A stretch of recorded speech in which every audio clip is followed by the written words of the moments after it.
So this is our first fill up of the trip. We're going to fill the car right up and then we'll be taking a note of how much we spend over the whole trip and letting you know how much it costs to drive to Germany and back. So let's reset that at 25,365. Reset for the first time since having the car. Mark reckons 38 miles per gallon. I reckon 34 miles per gallon. But we might both be surprised. We might get even more than that. We have snow. Let's hope this gets out of the way for Easter, because otherwise, Mark, when we open our shops, we're going to make no money. And we need money to cover the fuel in this car. We are currently 75 miles into the trip and we're at 30.3 miles per gallon.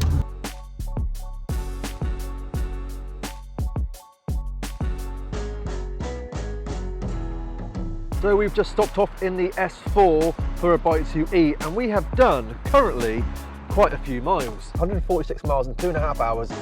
31.1 miles per gallon. I don't think you're going to get your 38 mark. We have used just under half of a tank. So we have around 2.5 hours left to get to Dover. We're going to stay the night and then we're going to go to France. We haven't got very much further to go, 85 miles, that's good. And just over an hour and then we're at our hotel. Are we smoking? I better checking on. Yeah. It has stopped. I'm wondering whether because I put it into here, Yeah. it got wet. Yeah, I think that's what it is. We've just got to Dover.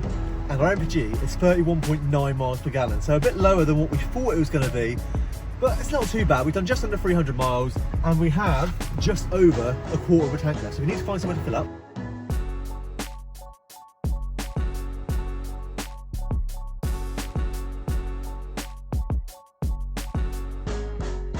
So we're now on the Eurotunnel, we have parked up and we are about to leave for France, and then we're going to hopefully get through France as quickly as possible. Do you know what, Mark? France looks as miserable as the UK. Do you know what, Mark? France is really flat.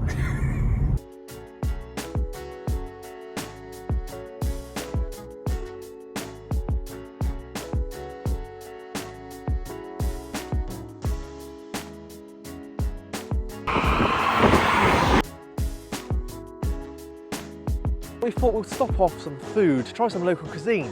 So, as you can see, we had a really good meal. We also had our second fill up where we filled up 29 litres of fuel and it cost around 60 euros. Probably got another about 4 hours, 4.5 hours of driving, so we're going to crack on. And hopefully we won't be needing to fill up until we get into Germany. We are just about to come out of France and into Germany, and already we can tell a few differences. One, on the German side, there's just hills everywhere. The whole of France was pretty much all flat. And all of a sudden you can see all these hills in the background over here that are for Germany. So I don't understand how all of a sudden. So we believe this is an autobahn. This is how we should be driving them everywhere. I pay for the whole speedo, Mark.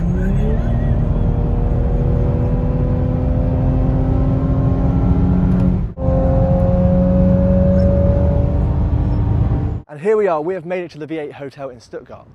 We have done just under 1,300 kilometres in 13.5 hours, and we managed to do 31 miles per gallon. So it's not too bad, but it's not as much as Mark thought it was going to be. You thought it was going to be 38, didn't you?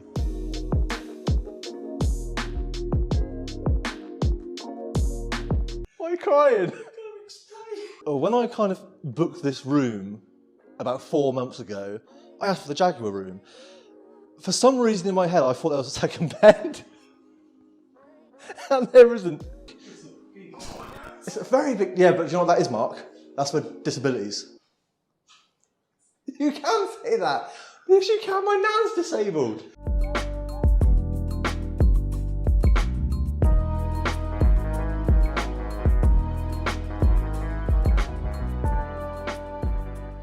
Good morning. We stayed at the V8 hotel last night. It's a good job I did this yesterday when it was dry, isn't it? Did you have a shower this morning? Because if not, you had one, mate. This is miserable. We're only going to sit in the car for 5 minutes, to be honest, till we get to the garage to get the sticker for the emission zone that Jamie didn't bother getting on the way. And my shoes also aren't very waterproof either. And who's to blame for all this? Nike. They don't make waterproof shoes. It's never his fault. Never ever is it his fault. Does he look happy or sad? Yay! We got it. Probably still met you from the UK and thought, yeah, it's best I just let him go. And then he realised it was JP cars and better definitely let him go. Yeah, he obviously thought, oh, I've subscribed to him. Which reminds me, if you haven't subscribed to the channel, please do, because we've spent all of our money in Germany to bring you entertainment.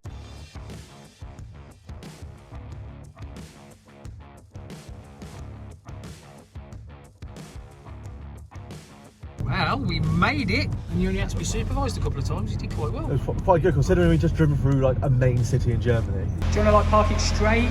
Just park it straight so it's not embarrassing. It's not straight. Okay. If you're happy with that, you're not straight. Just to let you know, but that's fine. No, don't turn it. Turn it back the other way. Turn it the other way. So we've successfully navigated Stuttgart and got to the Mercedes-Benz Museum. We've only just got here. Okay, we've been here about 20 minutes because I lost my belt and I couldn't find it anywhere. And then I lost my passport twice. And now we're going to go have a look around the museum and to show you a bit about it. After a bite to eat, we took a look around the museum. Subscribe to the channel for the full-length museum video coming soon.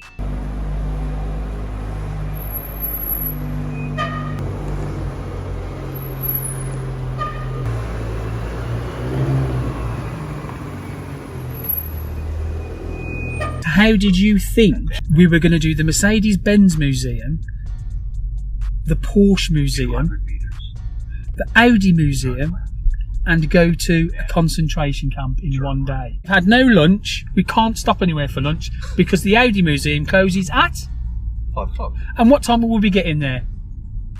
15:47. So by the time you've finished fanning around with all your stuff as usual, Yes. it will give us an hour to go around the Audi Museum, which is the one you really did want to go to because you drive an Audi. Yes. At this point, Mark realised this was only day one. I was not going to say any more because I've got to spend the next 3 days with you. Well, tomorrow we ain't got so much to do. We've got to find a sausage tomorrow because that's the whole point we came to Germany. We're going to And a I haven't sausage found- hotel, which I've recently found out. We're stopping in a sausage hotel. There is something wrong with you. You're wired wrong. And with that, we made our way to the Audi Museum in Ingolstadt. So we've just managed to get to the Audi Museum just in time. It is 4:10 at the moment. It closes at 5, so we need to get in there, crack on, have a look around. It's just behind us here. And as you can see, they've got this really cool carousel thing with the cars going on. So we're going to be really interested looking at that. And you might not be able to tell on camera, but that is ever so slowly going down one side and up the other. I think that this must be where customers put their new cars up because we've been seeing cars coming out of there, parking up here. Duffel bag filled to the T. When I look at what I see, I could truly say that's all me. Pack my things up, make some pit stops. Catch me in the hilltops on the side of the country.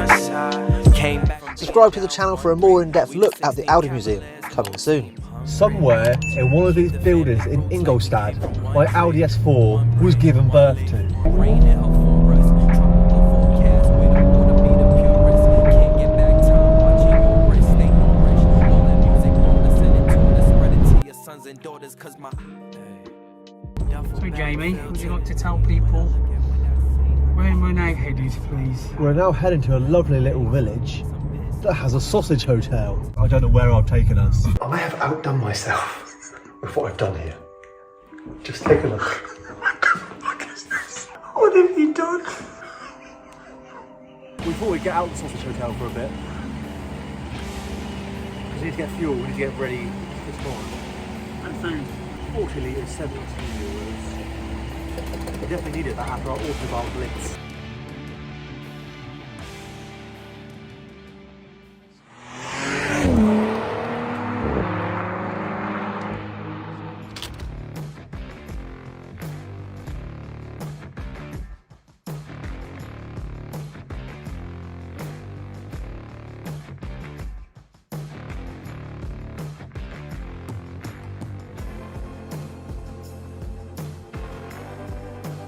If you want to see more from Classic Remise, make sure to subscribe to the channel for the full-length video coming soon. So, fill up number 5. We have just visited Classic Remise in Dusseldorf. We're now going to go to the Nürburgring Hotel, which is about 100 kilometres away. So we're going to go stay there for a couple of nights and watch the racing. If you go to the window, you may be able to see something special.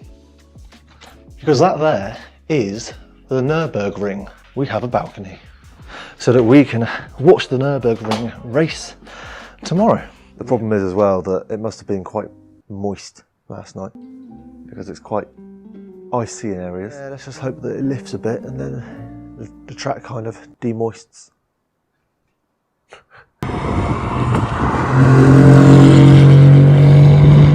Good morning, we are about to leave the Nürburgring.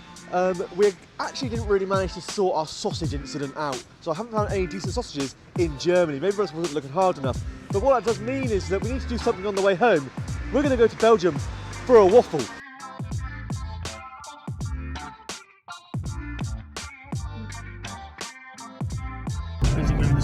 It's not too bad, so we are moving. We haven't had too much, but the traffic's pretty bad. We're going through Antwerp at the moment. For some reason, it didn't take us above Brussels on the sat nav, it took us up towards Antwerp. So, it is what it is.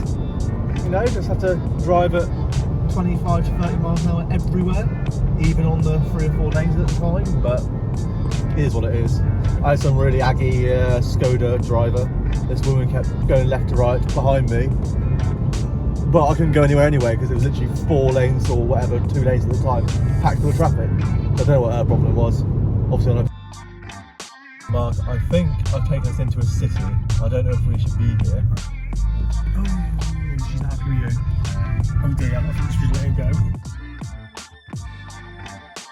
go. Can I have a caramel, please? Yeah, thank you.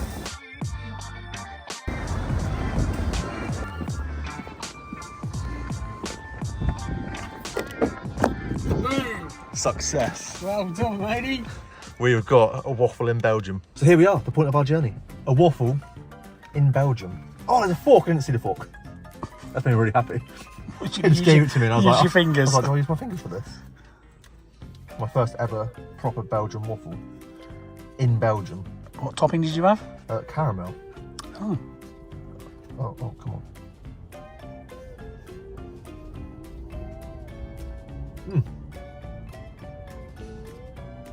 They're a lot wetter than ours. Why has that made you laugh? You're so sick. They are. It's like ours are quite dry inside. Processed, probably.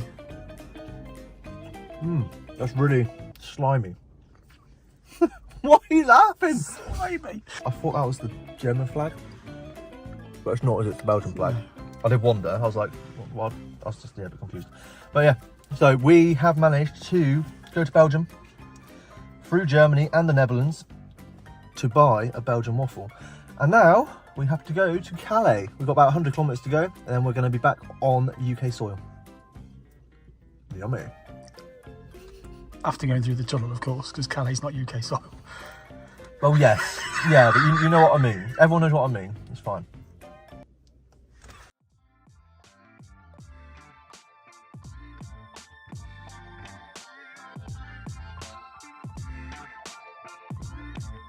So we have just got to Calais and it'll be good to get on the Eurotunnel and make our way home. As soon as we got over the Eurotunnel, we've then got, what, around 6 hours? And we are running a few minutes late, but nothing too mad. What, 5 minutes late maybe? Nothing too bad.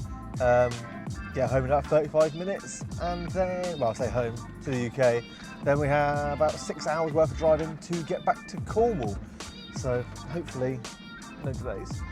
It would be nice to get home tonight and get good sleep.